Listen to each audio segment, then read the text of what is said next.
Depuis septembre 2017, Bernard Tapie souffre d'un cancer de l'estomac qui s'est étendu aux poumons en novembre 2019. Une période très difficile pour l'homme politique qui ne cesse de combattre la maladie. Ce samedi 6 mars, le journaliste Jean-Claude Dacier était l'invité de l'émission Que sont-ils devenus?, diffusée sur Non-Stop People. Pour l'occasion, celui-ci s'est confié sur son ami et a donné des nouvelles pas très rassurantes. J'ai évidemment des nouvelles. On a connu des heures glorieuses avec lui. J'allais régulièrement voir les matchs de Marseille en Ligue des Champions, Coupe d'Europe avec lui, dit-il d'abord.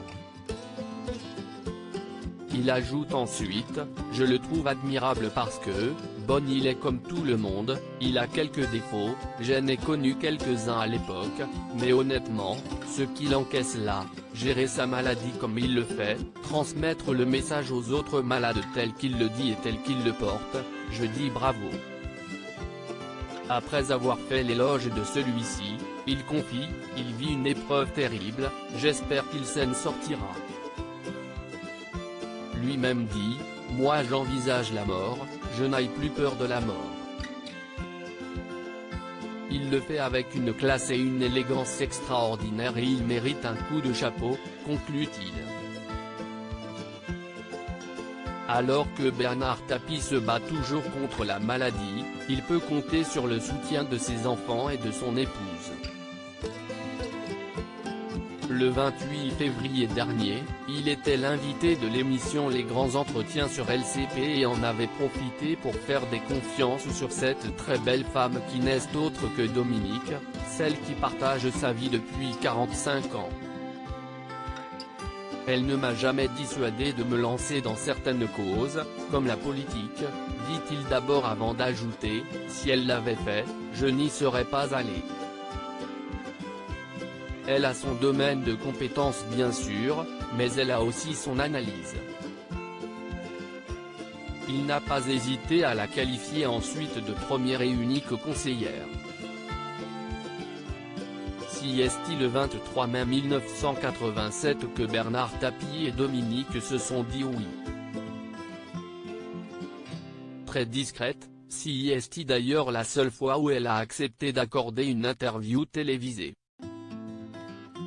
À un moment dont l'homme d'affaires s'est souvenu, dans sa vie, elle n'a fait qu'une interview télé, il y a 40 ans, avec Drucker. Elle avait dit rappelez-vous que si un jour il pose un genou par terre, ça sera la curée, conclut-il. Tous deux sont très fusionnels et il semblerait que Bernard Tapie soit très bien entouré. Son combat contre la maladie depuis 2017, Bernard Tapie mène un important combat contre la maladie. Bien décidé à ne jamais baisser les bras, il est allé jusqu'à expérimenter divers protocoles, les traitements qui étaient efficaces ont fait leurs preuves. J'avais perdu 75% de mes tumeurs et, en 2 mois, elles avaient doublé avec des métastases, a-t-il récemment confié dans 20h30 le dimanche sur France 2. Au fil des années, il a toujours souhaité être porteur d'espoir et avait affirmé que tout se passe dans la tête. Si est-il un combat intérieur? Viendra-t-il à bout de cette épreuve?